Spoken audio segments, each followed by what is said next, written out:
اچھے کام کرتا رہے، انسان دنیا کے اندر ماں باپ کی فرما برداری کرتا رہے، نمازوں کی پابندی کرتا رہے، نیک اعمال کرتا رہے، اپنے پڑوسیوں کا خیال رکھتا رہے، ان کی حق تلفی نہ کرے، رشتہ داروں کی حق تلفی نہ کرے، تو ایک اچھے کام کرنے والے کو اللہ عزت عطا کرتا ہے۔ اچھی سوچ رکھنے والے کو، اچھی فکر رکھنے والے کو اللہ عزت ہی عطا کرتا ہے، اور جس کی نیت میں خطرہ اس کی جھولی میں پتھرا۔ نیت جیسی ہوگی ویسا پھل اللہ کی بارگاہ سے آپ کو ملے گا۔ آپ میں سے اکثر لوگ جو ہے کسان ہیں، اور آپ اچھی طرح سے جانتے ہیں کہ اگر ہم گیہوں کا بیج ڈالیں گے تو گیہی ہی اگے گا، دوسرا پھل نہیں اگے گا۔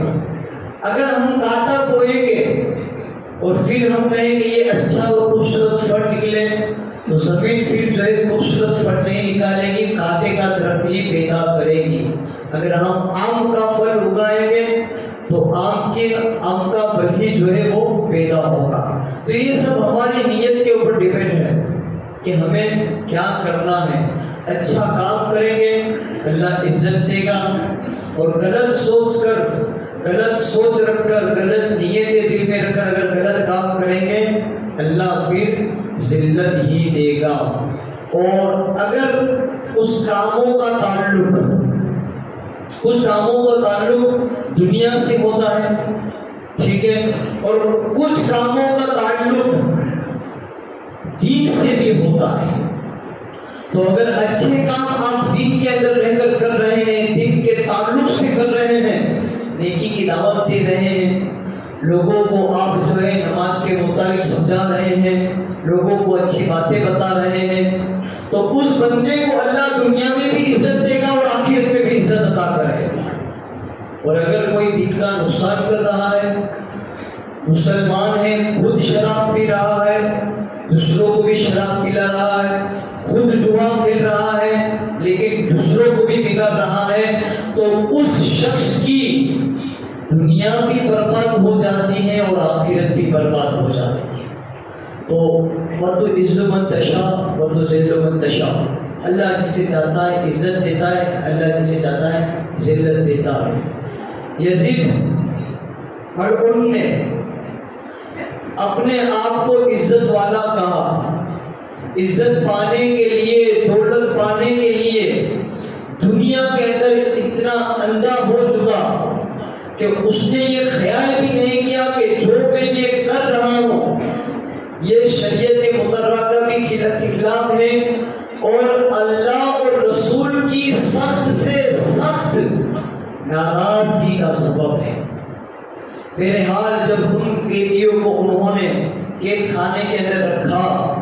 اور عوام کے اندر، پبلک کے اندر جب یہ بات مشہور ہو گئی کہ یزید نے جن لوگوں کو اپنی قید کے اندر رکھا ہے، اپنے قید خانے کے اندر رکھا ہے،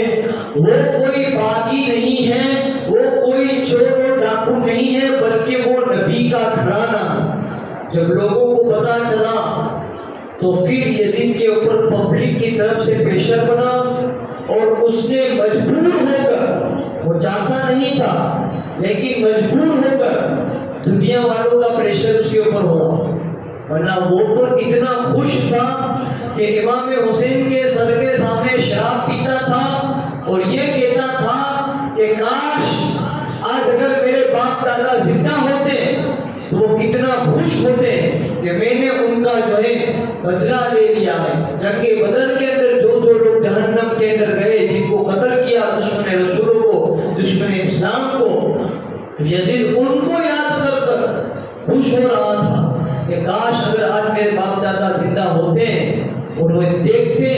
کہ میں نے اہل آل محمد کے ساتھ کیا کام کیا ہے تو وہ خوش ہو جاتے۔ اس طرح کی یزید جو ہے شہادت امام حسین کی باتیں کرتا تھا،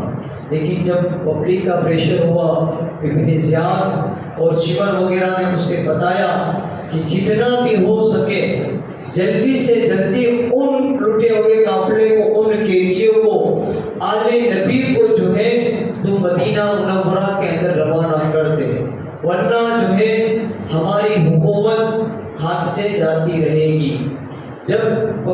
پیشر ہوا، یزید نے امام زین العابدین رضی اللہ تعالیٰ عنہ کو اپنے پاس بلایا اور ان کی بارگاہ میں عرض کی کہ آپ جو کہیں گے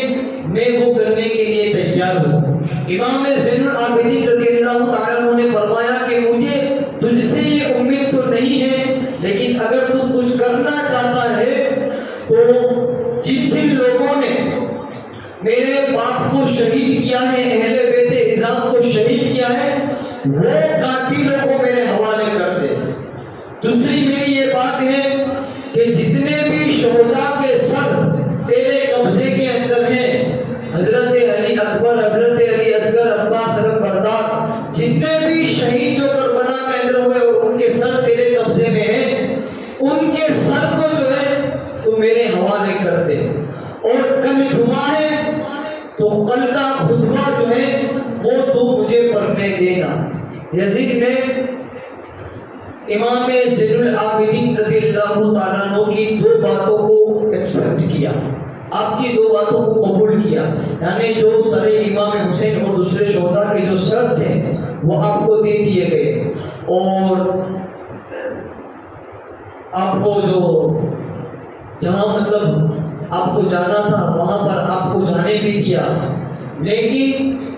قاتل امام حسین کو اس نے امام زین العابدین کے حوالے نہیں کیا۔ ان سروں کے متعلق آپ کو بتا دوں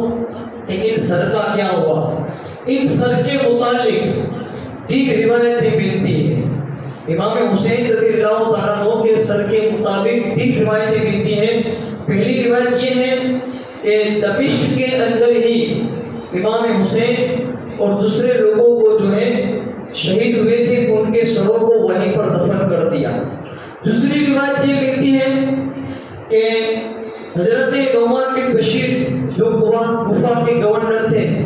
وہ ان کی بارگاہ کے اندر آئے امام زین العابدین کی اور عرض کی کہ میں آپ کا خادم ہوں، آپ کا غلام ہوں، آپ جیسا کہیں گے ویسا کروں گا، آپ جہاں چلنے کا کہیں گے وہاں میں چلنے کے لیے تیار ہوں۔ تو ایک روایت یہ ملتی ہے کہ امام زین العابدین رضی اللہ تعالیٰ عنہ اور سیدہ زینب رضی اللہ تعالیٰ عنہ نے کہا کہ ہم واپس جو ہے کربلا جائیں گے۔ واپس وہ کربلا گئے اور ان سروں کو جو ہے ان شہداء کی جسموں کے ساتھ اندر جو ہے دفن کیا۔ جب امام حسین رضی اللہ تعالیٰ عنہ کو شہید کر دیا گیا، سروں کو لے لیا گیا، تو یزید کی سپاہیوں نے اپنے لوگوں کی نماز جنازہ پڑھا کر ان کو دفن کر دیا تھا، اور کربلا کے جو 72 حضرات شہید ہوئے تھے ان کو ایسے ہی جو ہے چھوڑ دیا تھا۔ لیکن کربلا کے پاس بھی ایک گاؤں ہے جس کا نام گازریہ بتایا جاتا ہے، وہاں کے لوگ آئے اور انہوں نے ایک ایک کی نشاندہی کی اور پھر ان کی نماز جنازہ پڑھ کر انہیں دفن کر دیا۔ تو پھر یہ سروں کو وہاں پر لے جایا گیا۔ ایک روایت یہ ملتی ہے کہ وہاں پر لے جایا گیا اور ان کے جسموں کے ساتھ جو ہے ان کو دفن کر دیا گیا۔ تیسری روایت یہ ملتی ہے کہ جتنے بھی شہداء کے سر تھے، سارے شہداء کے سروں کو جو ہے دمشق شہر کے اندر ہی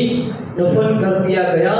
اور امام حسین رضی اللہ تعالیٰ عنہ کے سر کو جو ہے مدینہ شریف لے جایا گیا، اور مدینہ شریف میں حضرت بی بی فاطمہ الزہرا یعنی ان کی والدہ ماجدہ حضرت بی بی فاطمہ الزہرا رضی اللہ تعالیٰ عنہ کی قبر کے پہلو میں یعنی آپ کے قدم مبارک میں جنت البقیع کے اندر امام حسین رضی اللہ تعالیٰ عنہ کے سر مبارک کو جو ہے دفن کیا۔ یہ بہرحال الگ الگ روایت ہیں، اللہ ہی جو ہے وہ ان رازوں کو بہتر جانتا ہے۔ سر کے متعلق یہ روایت ہے، اور جسموں کے متعلق تو یہ پکی روایت ہے کہ سب کے جسم جو ہے کربلا کے اندر ہی جو ہے دفن ہے، اور آج بھی جو ہے سب کو وہ مزار سے جو ہے اپنا فیض لٹا رہے ہیں۔ تو یزید نے بلایا، سروں کو واپس کیا، قاتل امام حسین کو واپس نہ کیا، اور جمعہ کے دن جو خطبہ دینے کا وعدہ کیا تھا، یزید نے دیکھا کہ مسجد کے اندر زیادہ پبلک ہے، اگر یہ کچھ بولیں گے تو ماحول بگڑ سکتا ہے، تو جلدی سے یزید نے اپنا پیسوں کا خریدا ہوا خطیب اس کو کھڑا کیا، اور اس نے آلے شوقیان کی تعریفیں وغیرہ کی اور آل محمد کی برائی کی،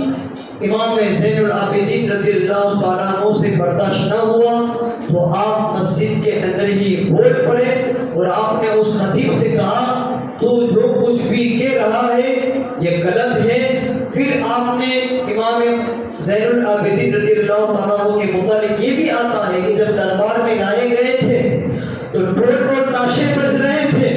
یزید کا بیٹا امام زین العابدین سے یہ کہہ رہا تھا کہ یہ جو ڈھول اور تاشے اور نوبتیں بج رہی ہیں یہ میرے باپ کی بجتی ہے۔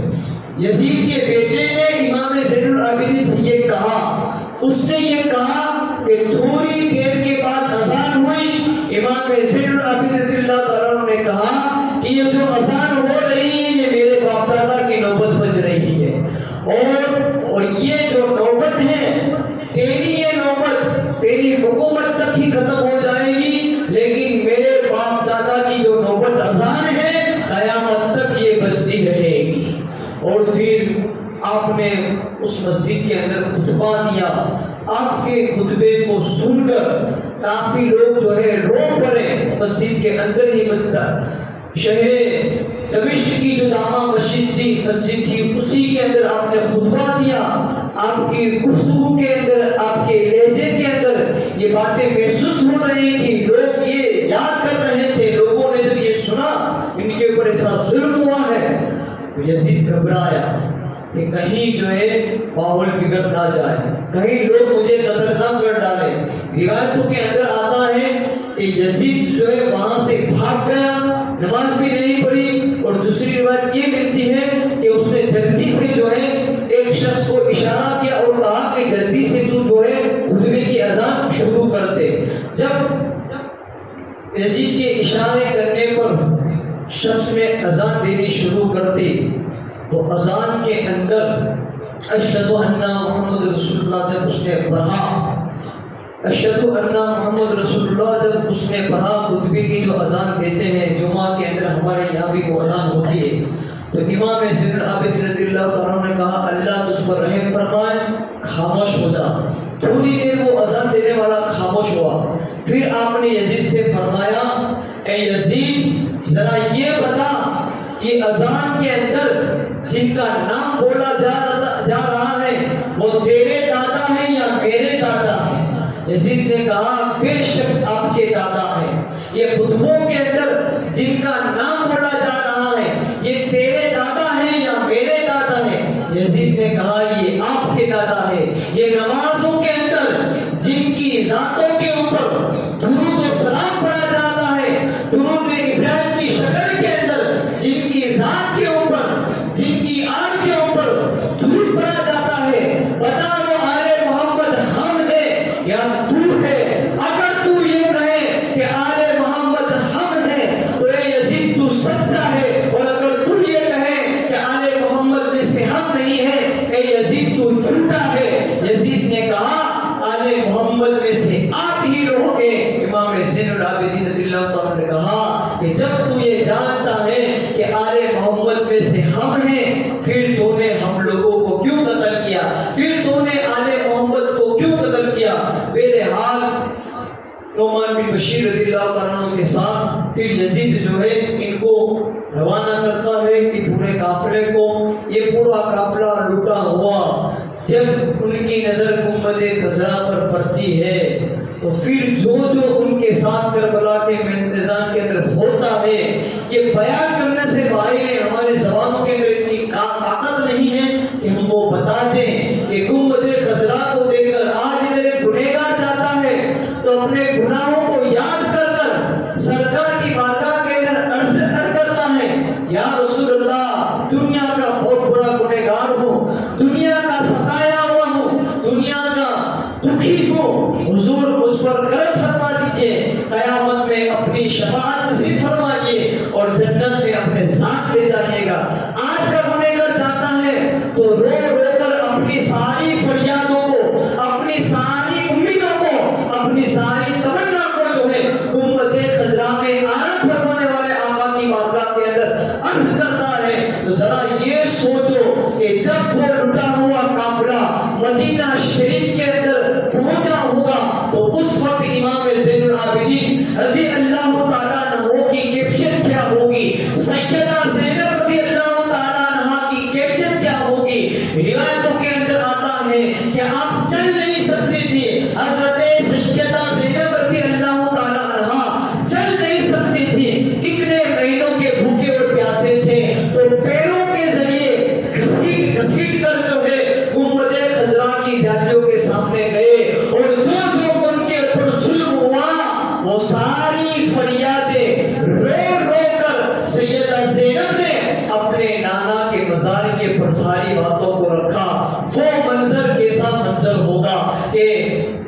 سیدہ زینب رضی اللہ تعالیٰ عنہا ایک ساری باتیں جو ہے عرض کرتی ہیں حضور کی بارگاہ کے اندر، دعائیں کرتی ہیں، فریادیں کرتی ہیں کہ کس طرح سے آپ کے نواسے کو، کس طرح سے آپ کے نواسے کے شہزادے کو جو ہے 3 دن کا بھوکا رکھا، 3 دن کا پیاسا رکھ کر جو ہے ظالموں نے ان کو جو ہے شہید کر دیا۔ یہ ساری داستان انہوں نے جو ہے بتائی۔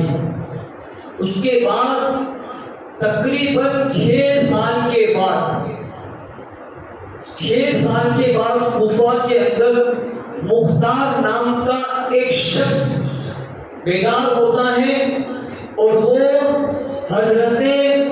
محمد بن حنفیہ رضی اللہ تعالیٰ عنہ جو امام حسین کے سوتیلے بھائی تھے، مختار ان کے پاس آتا ہے اور ان سے عرض کرتا ہے کہ میں جو ہے قاتلان حسین کا بدلہ لینا چاہتا ہوں، آپ مجھے سپورٹ کیجئے۔ حضرت محمد بن حنفیہ رضی اللہ تعالیٰ عنہ نے مختار کو سپورٹ کیا، مختار کا ساتھ دیا۔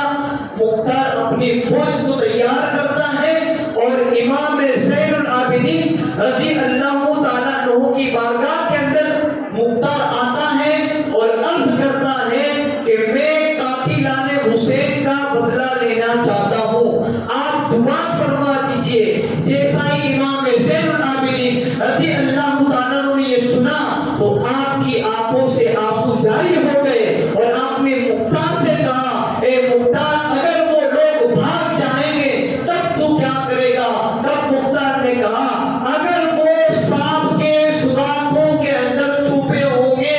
میں انہیں سانپ کے سوراخوں سے نکال کر انہیں قتل کر دوں گا، اگر وہ جنگل کی طرف بھاگیں گے میں انہیں وہاں سے تلاش کر کر انہیں قتل کر دوں گا، اگر وہ گفاؤں کے اندر چھپ جائیں گے میں انہیں وہاں بھی تلاش کر کر جو ہے ان کو قتل کر دوں گا۔ امام زین العابدین رضی اللہ تعالیٰ عنہ کی دعا لے کر مختار نام کا شخص جو ہے کوفہ کی سرزمین پر آتا ہے اور اعلان کرتا ہے کہ جہاں جہاں بھی قاتلان حسین موجود ہیں سب کو میرے پاس جو ہے پیش کیا جائے، سب کو میری بادربار کے اندر پیش کیا جائے۔ جیسے ہی یہ اعلان سنا کوفہ کی سرزمین جو ہے کانپنے لگی، کوفہ کا ہر شخص جو ہے جو لوگ کربلا کے میدان کے اندر شریک تھے قتل کرنے کے اندر اہل بیت کو، وہ لوگ بھاگنے لگے، کوئی جنگل کی طرف بھاگنے لگا تو کوئی دوسرے شہروں کے اندر بھاگنے لگا، لیکن مختار کی فوج نے جو ہے تمام لوگوں کو پکڑ کر جو ہے مختار کے پاس پیش کیا۔ مختار نے سب سے پہلے جو یزید مر چکا تھا، جس کو ایک عیسائی لڑکی نے مار ڈالا تھا، اور اس کی قبر کو کھود کر جو جیسے ہی اس نے قبر کو کھودا یزید کی، اس کی ہڈیاں جل چکی تھی، مختار نے اس یزید کی قبر کو کھول کر اس کو کھدوا کر اس کی ہڈیاں جو قبر کے اندر جل چکی تھی اسے واپس آگ لگائی، اسے واپس جلایا گیا یزید کے اوپر اس نے یہ کیا، اور جتنے بھی لوگ شامل تھے سب کو ایک ایک کر کر اس کے پاس لایا جاتا ہے۔ سب سے پہلے شمر آتا ہے، شمر دوسرے گاؤں کے اندر بھاگتا ہے، لیکن مختار کی فوج جو ہے شمر کو پکڑ کر جو ہے مختار کے دربار کے اندر پیش کرتی ہے۔ مختار جو ہے اس ظالم کو جو ہے سزا دے کر جیسے ہی وہ اہل بیت کے دشمنوں کو دیکھتا تو وہ غصے سے لال پیلا ہو جاتا تھا، وہ غصے کے اندر آ جاتا تھا۔ جیسے ہی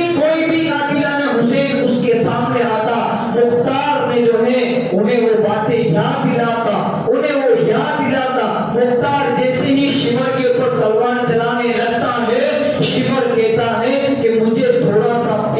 پانی پلا دے، میں بہت پیاسا ہوں۔ مختار نے کہا جب کربلا کے میدان کے اندر تو نے جو ہے اہل بیت کے اوپر ظلم کیا، پانی کو بند کروایا، جب تجھے ان کے اوپر رحم نہیں آیا تو مجھے کیسے تجھ پر رحم آ سکتا ہے؟ یہ کہہ کر مختار جو ہے اپنی تلوار چلاتا ہے اور شمر کو جو ہے واصل جہنم کر دیتا ہے، اور اتنا ہی نہیں بلکہ اس کے ہاتھ پیر کاٹ کر جو ہے کتے کے حوالے اس کے جسم کو کر دیتا ہے۔ اسی طرح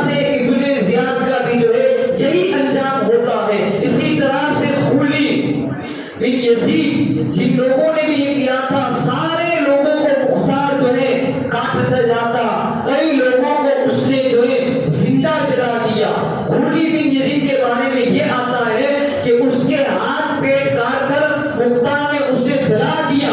اور جب تک وہ پورا جلا نہیں مختار وہاں سے ہٹا نہیں، اور عمر بن سعد کو بھی اس نے بلایا۔ عمر بن سعد بھی گرفتار ہو کر اس کے پاس آتا ہے، اس کا بیٹا جس کا نام حارث کے بتایا جاتا ہے، اس کے بیٹے کو بھی جو ہے بلایا جاتا ہے، اور عمر بن سعد کی آنکھوں کے سامنے مختار عمر بن سعد کے بیٹے کو قتل کرتا ہے، تاکہ عمر بن سعد کو یہ پتا چلے کہ جب امام حسین کی آنکھوں کے سامنے امام قاسم شہید ہوئے ہوں گے تو ان کے دل پر کیا گزری ہوگی، علی اکبر جب شہید ہوئے ہوں گے امام حسین کی آنکھوں کے سامنے ان کے دل کے اوپر کیا گزری ہوگی، 6 مہینے کے علی اصغر جب ان کی آنکھوں کے سامنے شہید ہوئے ہوں گے تو ایک باپ کی آنکھوں کے سامنے جب بیٹا شہید ہوتا ہے یا قتل کیا جاتا ہے تو اس کے اوپر کیا بیتتی ہے، اس منظر کو دکھانے کے لیے مختار نے عمر بن سعد کو قتل کرنے سے پہلے اس کی آنکھوں کے سامنے مختار نے عمر بن سعد کے بیٹے کو قتل کیا اور اسے واصل جہنم کر دیتا ہے، اور پھر اس کے بعد عمر بن سعد کو بھی جو ہے مختار جو ہے قتل کر دیتا ہے۔ ادھر ابن زیاد کو مختار کی فوج تلاش کر رہی تھی، اور یہ اپنی جان بچانے کے لیے بھاگتا ہوا مدینہ کے حدوں کے باہر ایک خیمہ لگا ہوا تھا، تو ابن زیاد جس نے 22,000 کا لشکر بھجوایا تھا، ابن زیاد وہی ہے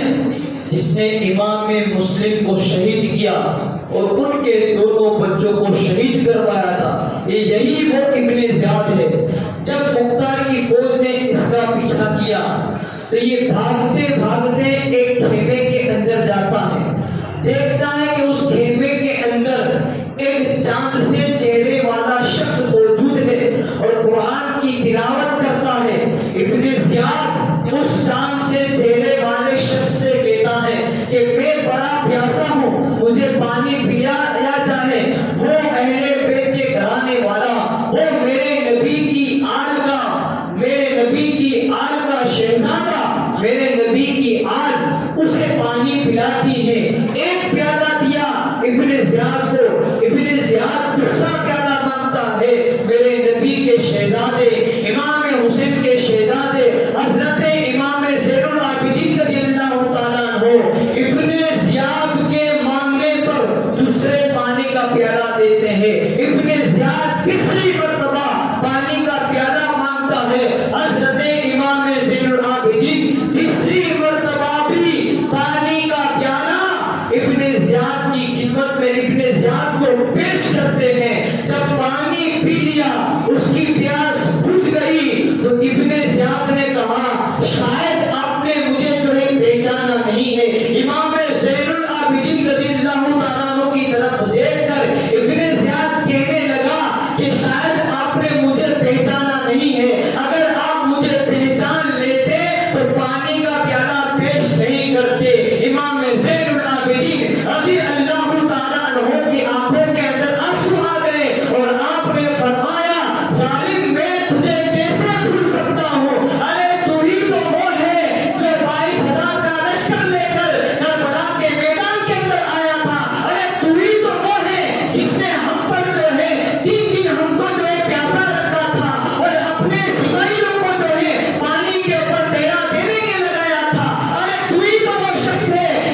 محمد کے گھرانے والے. پھر ابن زیاد کو پکڑا گیا اور اس کو قتل کر کر اس کا سر مختار کے پاس لایا گیا. جیسے ہی اس کا سر مختار کے سامنے رکھا، اچانک ایک بڑا سا سانپ اژدہا ظاہر ہوتا ہے. اس کو دیکھ کر لوگ بھاگنے لگے، لیکن مختار نے دیکھا کہ وہ سانپ جو ہے ابن زیاد کی ناک کے اندر سے گھسا اور منہ کی طرف سے باہر نکلا. یہ دنیا کے اندر لوگوں کو بتانا چاہتا ہے اللہ، وَتُعِزُّ مَن تَشَاءُ وَتُذِلُّ مَن تَشَاءُ، کہ دنیا کے اندر ہی اللہ نے ان لوگوں کو عذاب کے اندر گرفتار کر دیا ہے. اور آج بھی دنیا کے اندر ایک ایسی جگہ ہے کہ جس کی سرزمین پیلے رنگ کی ہے. ایک پہنچنے والا وہاں پر پہنچ گیا، سمندری جہاز والا تھا، وہ وہاں پر پہنچ گیا کسی بھی طریقے سے. اس نے دیکھا کہ پیلی سرزمین ہے اور ایک محل ہے. جب اس محل کے اندر جاتا ہے تو وہ دیکھنے والا کیا دیکھتا ہے کہ اس